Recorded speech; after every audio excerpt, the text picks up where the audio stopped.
Buenas, buenas. Yo soy Claire Cantillo. Y yo, Melissa Guarín. Y juntas creamos este podcast porque estamos convencidas de que a través de conexiones entre mujeres diversas podemos inspirar a otras a ser protagonistas de su propia historia. Aunque nos falten 100 años para alcanzar la paridad de género. Porque sí, si no lo sabías, nos faltan 100 años para tener las mismas oportunidades que los hombres. En este espacio encontrarás conversaciones poderosas con líderes reconocidas, con empresarias, con mujeres del día a día y nuestras reflexiones sobre los logros de esas mujeres que han marcado un antes y un después en la equidad de género. Todo esto porque queremos visibilizar su valentía y sus hazañas, para que otras mujeres lo tomen como referencia y se atrevan a generar cambios en el espacio en donde se encuentran, convirtiéndose así en proezas que jamás nos imaginamos posibles. En el episodio de hoy conversaremos con Olga Sinclair sobre el protagonismo de las mujeres en la transformación del arte.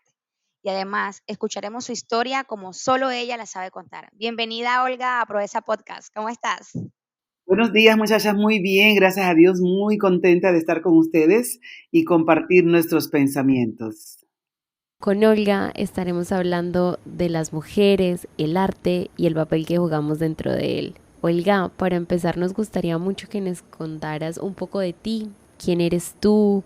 ¿Dónde naciste? ¿Cuál es tu familia?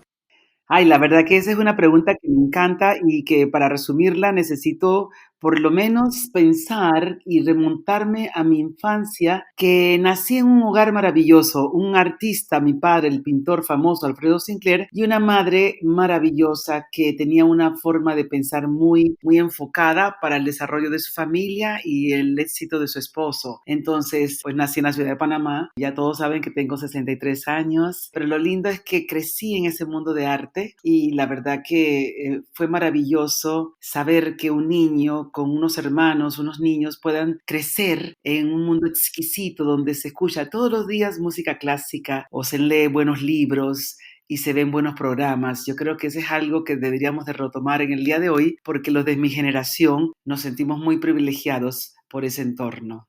¿Qué estudiaste? ¿Cuál fue tu recorrido académico para llegar a ser la Olga de hoy en día? La verdad que estudié Bellas Artes. Primero estudié Magisterio.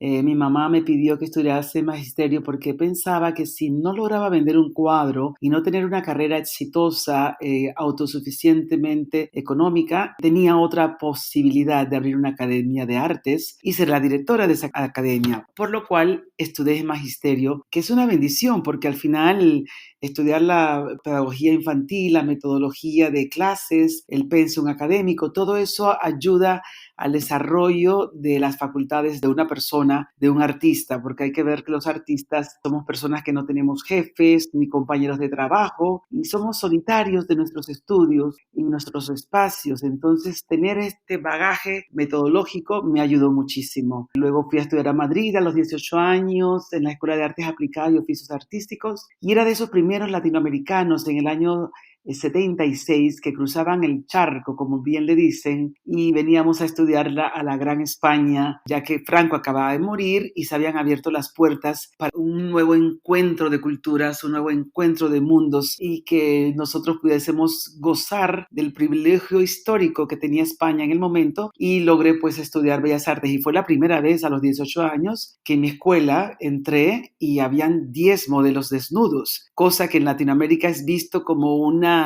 situación un poco complicada o agresiva para una joven artista, ver a un hombre desnudo, pues aquí era más bien el estudio anatómico, la disciplina de la academia, y eso me parecía ya una primera propuesta de amplitud de mente, amplitud de formas de ver la vida, y así definitivamente mi vida cambió a los 18 años.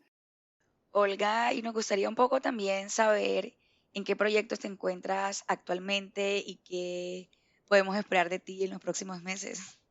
Bueno, la verdad que he tenido un recorrido desde que llegué a Madrid el año pasado, he tenido un recorrido bastante amplio y rápido, porque apenas llegué me invitaron a exhibir en el Museo de Arte, del Museo de la Modernidad y la Ilustración en Valencia. Movin se llama el museo, en un programa que había sido invitada por el comisario Amador Griñó y el equipo del museo para unas exposiciones hace años en Florencia, en Jordania y en Casa de América en Madrid, y que el último puesto era Valencia. Y como no se logró hace 5 años, pues me invitaron a hacerlo y la exposición fue un éxito. El año pasado ya fue descolgada.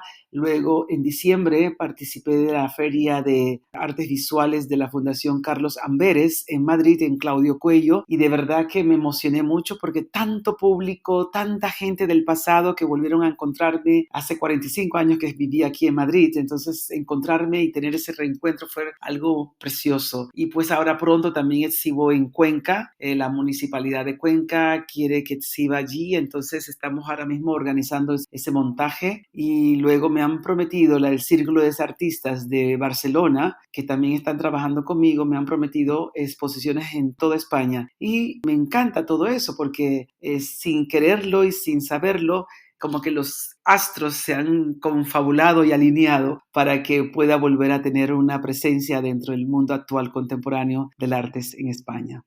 Sabemos que dentro de uno de los proyectos que tienes dentro de tu carrera como artista es el proyecto de tu fundación y quisiéramos saber cómo ha impactado esa fundación en Olga y que nos cuentes un poco acerca de ella.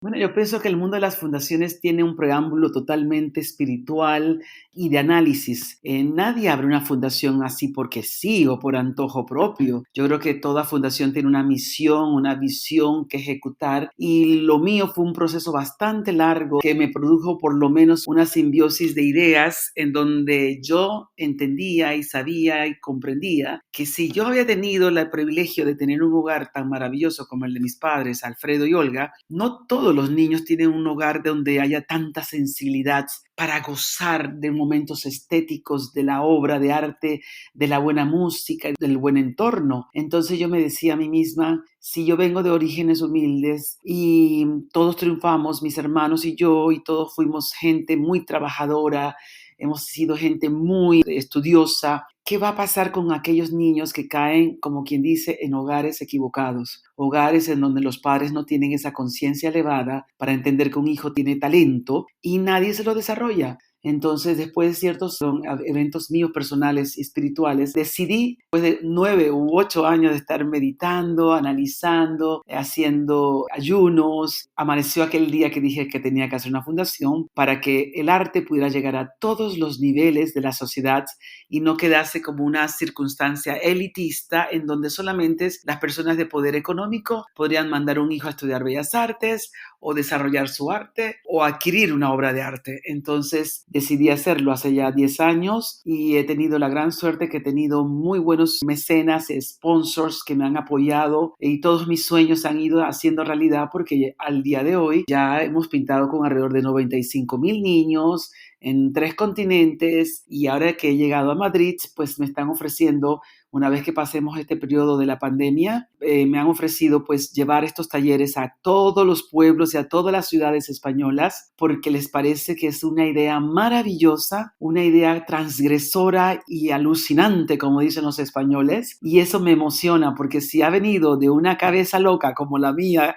y los artistas solemos tener a veces esos momentos de locura, yo pienso que qué bueno que no lo dejé como una idea vaga, sino que comencé a implementarlo poco a poco hasta que logré los fines que queríamos y es llegar a todos los niños del mundo poco a poco para que entiendan que el arte puede cambiar el destino de tu vida.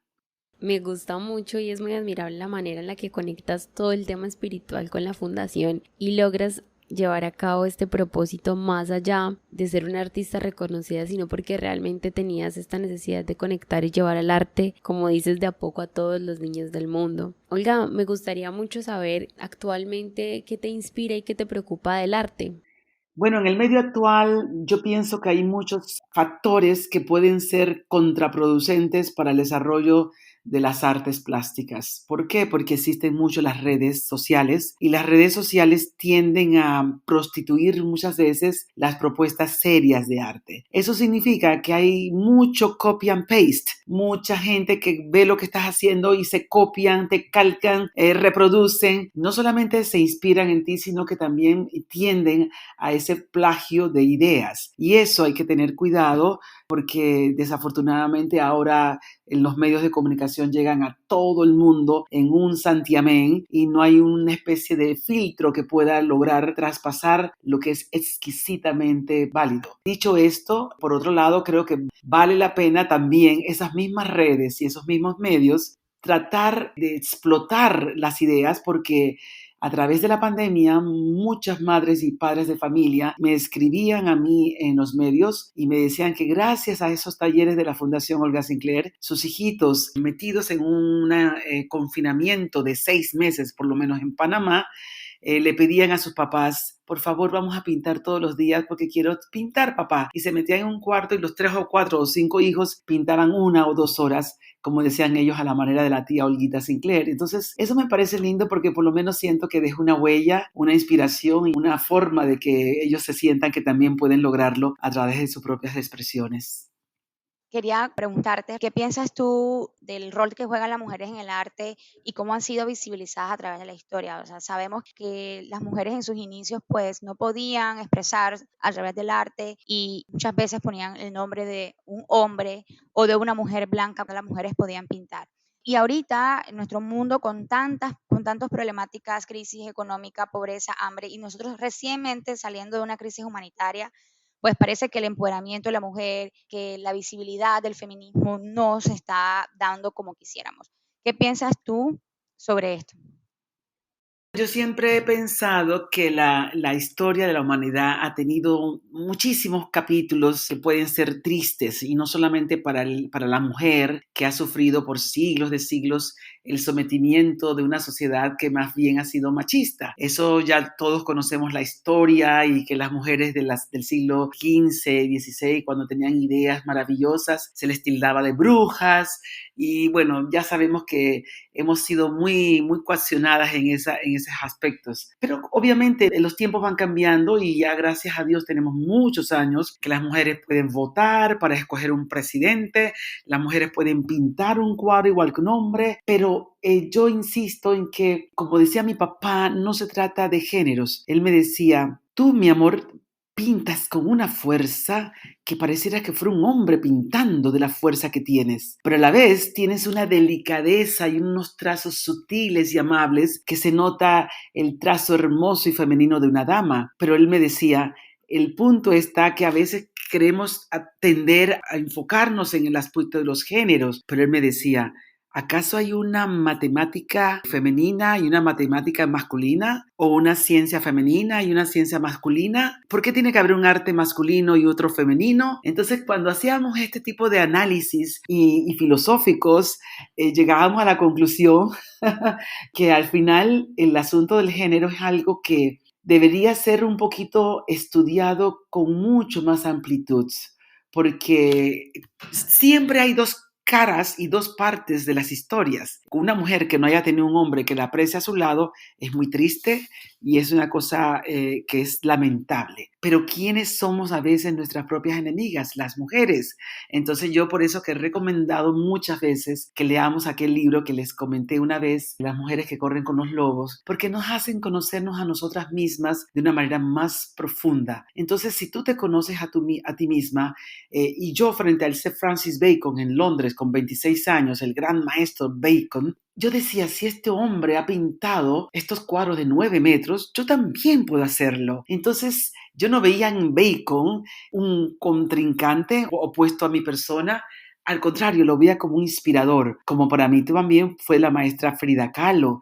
Ella expresó todo su dolor, toda su ira, todas sus operaciones, todas sus tristezas, todas las infidelidades de Diego Rivera, las presentó y las proyectó en su obra. Entonces quiere decir que el arte rebasa los problemas de los géneros. El arte es una herramienta que todo el mundo podría utilizar. No solamente mujeres y hombres, niños y niñas, ancianos y ancianos, gente de la plataforma LGTB.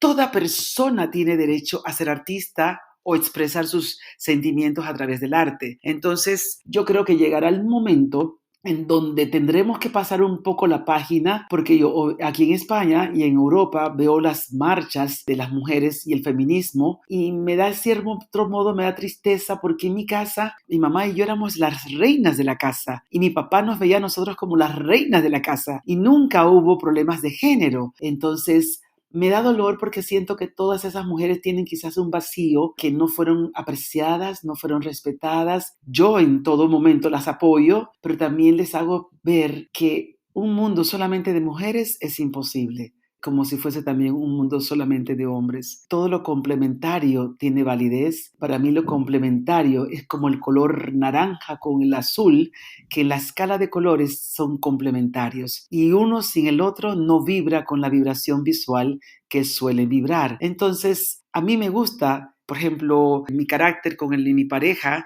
Mi novio es completamente distinto a mí, pero somos complementarios. Entonces yo siento que en algún momento sería muy bueno que los sistemas de educación puedan tener materias en el pensum académico que se hable de estos temas y que lleguemos a un consenso en donde las mujeres dejen de odiar a los hombres y los hombres dejen de abusar de las mujeres. Yo creo que sería una cosa maravillosa que los niños, desde niños pequeñitos, enseñemos a cocinar, a coser una basta, a arreglar la cama, a poner las flores, que es la cosa que normalmente hace la mujer, y que las mujeres nos enseñen a cambiar la llanta de un coche, nos enseñen a poner un tornillo en la pared y que todos seamos iguales. Al menos es lo que siento en mi corazón y llegaremos el día en que todos nos veamos desde la plataforma del amor. Tú hablas de algo muy importante y es como la fuerza que tenemos que encontrar nosotras para poder hacer todo eso que nos proponemos. Y a veces parece que el enemigo de nosotras mismas somos nosotras porque nos ponemos las barreras constantemente enfrente y digamos en un campo como el arte es súper necesario que seamos muy confiadas de nosotras a la hora de ser artistas. ¿Qué consejo les darías a esas chicas que están empezando y que tal vez están dudando? Tú tuviste, como nos contaste, tu mamá hizo un gran trabajo en hacerlo, pero a veces la duda está y muchos factores externos hacen que no crezcamos con esa autoconfianza. ¿Cómo les dirías tú que empiecen? ¿Por dónde? Bueno, si tú ves el caso de Frida Kahlo, al final, hoy en día, ¿quién está más cotizada? ¿Frida Kahlo o Diego Rivera? Díganme ustedes. Frida Kahlo. Entonces, qué maravilla que en un país donde es muy conocido la historia del macho mexicano, una mujer artista pasó a la posteridad en el mundo de los grandes maestros. ¡Qué belleza! Entonces, yo siento que ella rompió todos los esquemas de la época, pero también me emociona recordar que hace 10 años yo estaba escribiendo en el Club de Industriales en la Ciudad de México, en el barrio de Polanco, y di una conferencia con mi galerista Pablo Gobel, de la galería Pablo Gobel Fine Arts, y recuerdo que me hablaban de todo y me preguntaban de todo y yo contestaba, y de repente se paró un señor mexicano y me dice: señora Sinclair, tengo que felicitarla porque usted para mí y para los, creo que los aquí presentes, sería como el nuevo ejemplo de la nueva Frida Kahlo.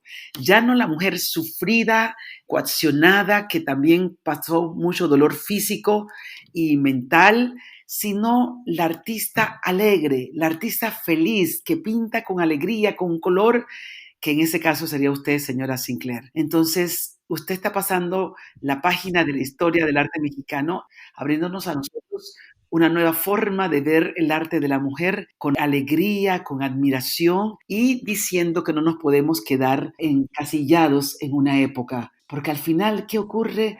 Tendemos a encasillarnos en épocas y darnos autoflagelamientos de culpa, de pecado, de dolor, y vivimos así. Caramba, la vida es una alegría y que a pesar del coronavirus y a pesar de tantos problemas que hemos tenido, personas que han perdido su trabajo, personas que están pasando hambre, personas que lo han perdido todo y que han muerto personas en su familia, de una manera u otra se han tenido que volver a enfrentar ante un espejo, ver sus rostros y decir: ¿de dónde vengo y hacia dónde voy? Porque hay que reconocer que vivíamos en una superficialidad aplastante, vivíamos en un mundo consumista de frivolidades. Y no me estoy excluyendo yo de ello, todos vivíamos así. Entonces, ¿qué pasa? Esto nos ha enseñado a ser humildes, solidarios, a bajar la cabeza, a decir, Señor, voy a meter la mano en el bolsillo, voy a compartir lo que tengo, voy a ayudar al amigo, al hermano, al desconocido, y ya dejar atrás eso de estar señalando y estar diciendo, es que tú vives en pecado o tú haces esto, porque hay que reconocer que estamos no solamente viviendo el problema de la pandemia, estamos viviendo el enfrentamiento de las religiones y de los campos políticos. Y ahí te das cuenta que tenemos que pasar la página del odio, de la competencia y del rencor y de la envidia. El ser humano tiene que elevar su espíritu a otros niveles mucho más elevados. Y yo pienso que Dios y la naturaleza nos mandó esta experiencia que si no la pasamos, entonces tendremos que esperar las próximas que vendrán con el cambio climático. Y no soy para nada ni pesimista ni oscurantista de pensar que todo es malo. No, no, no. Pienso que simplemente hay que abrir las mentes, los corazones y visión de la vida para poder llegar a vivir un mundo mejor. Bueno, la lucha y el empoderamiento de la mujer no la podemos ver como si fuera un mundo solo de mujeres, ¿verdad? La mujer siempre necesita aliados, sean otras mujeres o sean otros hombres. ¿Qué hombres ha tenido Olga Sinclair como aliados a lo largo de su carrera? Es una lindísima pregunta. Obviamente, yo creo que ustedes saben la respuesta. El primer aliado fue mi padre. Mi padre, Alfredo Sinclair, en donde desde niña vio en mí un talento innato y que me exhortaba a que yo hiciera mis propias obras, porque de pequeña, 4, 5, 6 años, yo me iba a su estudio con mis muñecas a verlo pintar por horas y horas y horas. Y yo le decía, papá, yo quisiera como que pintarte un pedacito de tu cuadro allá, en la esquinita de allá. Y él me decía, no, mamita, ahí te puse unos papeles y unos colores y pinta tú misma, porque tú puedes hacerlo tú misma. Y él me dio alas para volar. Tengo que reconocer que a lo largo de mi vida, no solamente mi padre, he tenido muy buenos amigos, el arquitecto Manuel Choi, que es como un hermano para mí, que siempre me ha apoyado en todo y siempre me ha dicho, comadre, qué lindo talento tienes. He tenido compañeros de vida, mi primer esposo, el padre de mis hijas, Hans, él siempre me decía, Olga, qué bien, tú hacia adelante. Que hayamos quedado divorciados fueron otras circunstancias de vida, pero somos muy grandes amigos y por lo cual yo lo admiro y le agradezco su cariño y su aprecio hacia mi persona. Mi compañero actual, que es un hombre maravilloso, y él dice, Mon amour, es que eres impresionante tu talento y me encantará participar de tu obra poniéndole títulos a tus cuadros. Y en la exposición que tuve el año pasado en el Museo de Valencia, Movin de Valencia, los comisarios de la exposición le llamaron a ella Olga Sinclair, la alegría de pintar. Y me encantó que me recordó un poco el asunto de los mexicanos que me decían que era la nueva Frida Kahlo, pero feliz y alegre. Y por ello mi compañero Ramón me quiso pedir el permiso de que él quería participar en interpretar mis cuadros y ponerle algunos títulos, lo cual yo lo dejé. Eso me parece maravilloso, eso me parece muy lindo porque en la vida una mujer se siente consolidada, por eso que yo pienso que es importante la relación padre e hija. Uno se siente consolidado cuando tu papá te da el apoyo o un hermano mayor te da el apoyo. Como mi hermano Jorge. Entonces, qué lindo que uno sienta que un hermano te cuida y te consiente, que un esposo, un compañero te vea como la consentida. Eso es muy lindo, por eso que yo insisto, yo no quiero un mundo solamente de mujeres. Me gusta el complemento del caballero en la vida de uno y yo pienso que es algo que también tenemos que aprender a disfrutar de eso y no es un campo de batalla, es un campo de compartir la copa de vino o la taza de café o una cama o una película. Es un campo maravilloso. Entonces yo siento que a esos hombres que han pasado por mi vida y que están todavía algunos presentes, le doy gracias a Dios porque con ellos siento que tenemos que escribir la nueva historia de una humanidad complementaria y benévola y llena de compasión el uno hacia el otro. Olga, cuando tú iniciaste con tus primeras exposiciones, mucha gente criticó tu trabajo y decían que tu papá era quien hacía los cuadros. Nos gustaría saber qué impacto tuvo eso en tu empoderamiento como mujer y artista y cuál fue el real rol que jugaron todas estas personas que ya bien nos contabas, cómo hiciste para trascender todas estas críticas que decían acerca de ti.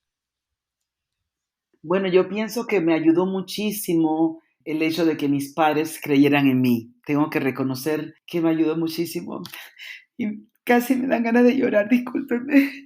Me emociono porque recuerdo a mi mamá de pequeña entrenándome y diciéndome: "Mamita linda, tú tienes talento, pero te tengo que entrenar, tienes que aprender a poner una mesa, te voy a meter en un curso de la personalidad para que aprendas a declamar y tu voz se escuche de una manera abierta y no con susurros y que puedas hablar abiertamente, para que camines erecta y poner una mesa bellísima de manera que cuando vengan los curadores de los museos, los directores de museos, los galeristas, tú quedes como una reina". Tengo que reconocer que todo eso formó parte de mi bagaje personal y de mi parte interna como personalidad.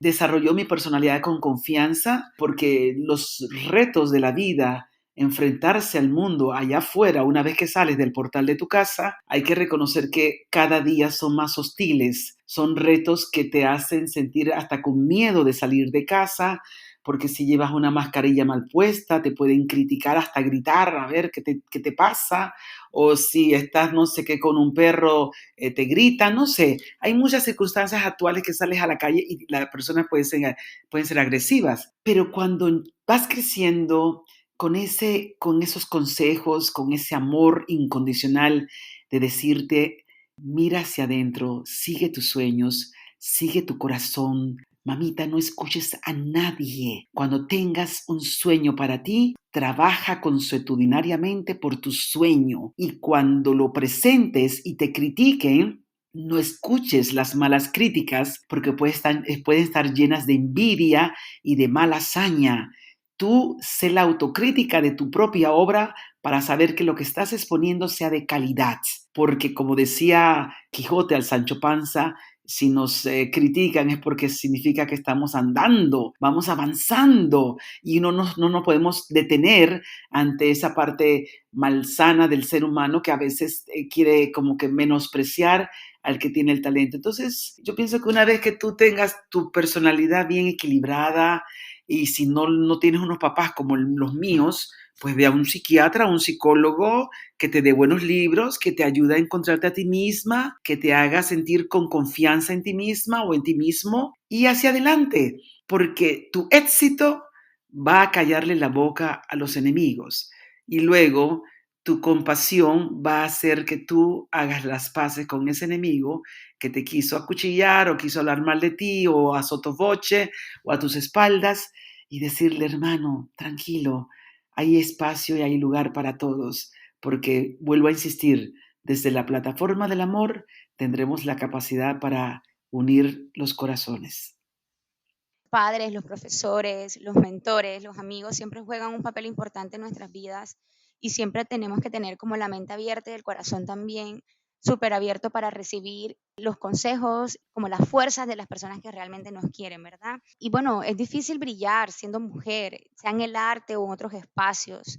¿Cómo tú crees que las mujeres podemos brillar? ¿Cómo las mujeres en el arte pueden encontrar esa fuerza que tiene Olga para seguir su luz? Yo pienso que todas podemos brillar. Lo importante es que todas comprendamos que la persona más importante en la vida de nosotras somos nosotras mismas. Si tú aprendes a admirarte, a respetarte, a quererte, luego eres capaz de compartir tu vida con cualquier persona porque tú conoces tu bagaje, conoces tus valías y no permites que absolutamente nadie te irrespete o te haga sentir que eres menor que esa persona. Dicho esto, en cualquier plataforma, no solamente en el mundo de las bellas artes, en cualquier plataforma empresarial, la mujer, si sabe que tiene talento y se conoce a sí misma, ella poco a poco va marcando territorio quizás ante sus jefes, sus compañeros de trabajo, y va creando no una barrera, sino un círculo alrededor de ella que la hace brillar, porque todo el producto de sus actividades, de su trabajo, son de exquisita calidad. Yo pienso que allí tengo que hacer una crítica a nosotras mismas que teniendo tanto talento y teniendo tantas cosas maravillosas que las mujeres hemos heredado por la misma genética humana de ser mujeres, y que tenemos esa inteligencia emocional que muchas veces el hombre no las tiene, y es el sentido común para que una familia esté en armonía total, tengo que hacer la crítica de que a veces nosotras mismas caemos en errores fatales. El error de abaratarnos, el error de vendernos de una manera fácil y ligera, ya sea haciendo cosas que no están apropiadas, que a veces los hijos se sienten avergonzados de nosotras, y ahora en la pandemia que las redes se han disparado en TikToks y en otro tipo de elementos de comunicación, me da mucho dolor ver mujeres que yo he admirado y respetado y he visto como ejemplos haciendo unos TikToks tan tontos y tan ridículos, y perdónenme porque claro, cada uno es libre de hacer lo que quiera, pero donde ellas se van desnudando o quitando la ropa, haciendo striptease o vulgarizando sus maneras, no, no, o sea, siento que ahí tenemos que ser tajantes. La persona que más tiene que respetarse a uno mismo es una misma. Entonces, si no logramos visualizar estos límites de nuestras expresiones artísticas o expresiones corporales o expresiones, yo qué sé, intelectuales, tenemos que tener cuidado de no caer en lo que el mundo está cayendo, que es lo banal, lo barato, lo vulgar, y lo vulgar pareciera que es lo que vende. Entonces, ahí yo sí soy tajante y ahí sí yo siempre pido a mi estrella de mi corazón y pido a mis ángeles del cielo, a mis padres que están en la otra morada, que me guíen para no caer en ese tipo de errores que a veces caen las personas sin darse cuenta. Y me duele porque muchas veces lo hacen sin darse cuenta, pero para eso yo creo que uno tiene una intuición intelectual interna que nos hace manejarnos por los senderos propios para no cometer cosas que después nos podamos arrepentir. Olga, hay algo súper importante que yo de verdad rescato de todo lo que acabas de decir, y es la importancia de que nosotras nos rodeemos de un círculo que nos haga brillar. Además de ser auténticas, de esto que tú dices, de ser fiel a nuestra esencia, a lo que querramos hacer. ¿Qué otros elementos crees que son importantes para que una mujer sea exitosa en el arte? ¿Verdad que yo ahí también tendría que decir que es importante la parte intelectual? Hay que estudiar, hay que leer a los filósofos de las artes, de los momentos contemporáneos, actuales. Hay que instruirse, hay que ir a una academia de arte. Porque ¿qué pasa? Que también si nada más que nos encontramos desde la plataforma del ensayo y el error y creemos que queremos ser pintoras o pintores y empezamos a embarrar cuadros, una cosa es embarrar cuadros, una otra cosa es copy and paste de los otros artistas y proyectarlos en nuestros cuadros. Otra cosa es empezar a gatear, empezar a caminar, para luego empezar a correr y luego empezar a volar. Entonces a veces nos equivocamos en los aspectos comerciales de nuestras propuestas artísticas y creemos que comenzar a pintar y hacer todas estas obras grandísimas y copiarse de toda la gente que está haciendo cosas en las redes y luego ya querer venderlas y querer estar en todos los aspectos presentes, podemos caer en el peligro de que se vuelva uno un artista fugaz, como las estrellas fugaces. Por unos 2, 5 años, 8 años, hicieron cosas bastante buenas y que parecían buenas y de repente dices, ¿dónde está el artista aquel que yo le compré un cuadro, invertí en su arte, me gustaba su obra, la de ella, y era maravillosa y de repente, ¡puf!, desapareció? ¿Por qué? Porque no venían con un conocimiento fundamentado de lo que es ser artista. Ser artista no es embarrar cuadros, y lo decía siempre Picasso, no es embarrar cuadros. Por eso que Picasso siempre mencionaba, y lo repetía muchas veces, el pintor pinta lo que vende, mas el artista vende lo que pinta. Eso significa que el artista, a través de los siglos, de los años, el artista siempre su obra estará presente porque tiene un valor intrínseco, tiene un valor de plusvalía, no solamente por su mercado internacional, sino por sus mismas propuestas de evolución de su obra. Pero imagínate que ese artista se está copiando a sí mismo él y, como me decía mi papá, se convierte en más de un estudio de pintor que se convierte en una caja registradora. Entonces, el consejo que yo le daría a las jóvenes mujeres artistas es que si quieren ser artistas, váyanse a estudiar fuera de sus países. Si viven en Panamá, salgan de Panamá. Si viven en Colombia o en cualquier lugar del mundo, salgan de sus países. Si son españolas, salgan de España. Váyanse a otros países, enriquezcan su conocimiento de arte en las academias para luego ya poder saber a dónde están ubicadas y comenzar a producir una obra que es producto del conocimiento, de la lectura, del análisis, como decía Ortega y Gasset, y después de 200 años, tu cuadro colgado en un museo se defenderá solito sin tu presencia a su lado. Y Olga, como última pregunta, así, me gustaría saber cuál es tu mayor proeza hasta el momento. Que mi proeza sea haber tocado el alma de muchos niños que, teniendo el talento, sintieron que podían seguir un buen consejo que les di, y que llegue el momento, como me ha pasado ya en otras ocasiones, que llevé jóvenes a Canadá y allí había un jovencito que yo había traído 8 años anterior, había traído a Europa, a Ámsterdam, a París, a Ginebra, lo había traído con la Fundación Olga Sinclair a ver museos. Y él me recibió allá en Toronto diciéndome: tía, mi mamá me dijo que usted venía para acá con otro grupo de jóvenes y aquí estoy esperándola porque quiero darle las gracias porque usted me abrió la mente, me abrió mi forma de pensar y me hizo un hombre soñador y estudioso. Y yo creo que esa es la proeza más grande que un ser humano puede anhelar. Es la proeza más grande que cualquier persona puede soñar. Que lo recuerden a uno como alguien que te cambió el destino de tu vida, lleno de amor y de posibilidades. Porque de lo contrario, te van a recordar con antagonismo hacia tu persona y eso no quisiera llevármelo a la tumba.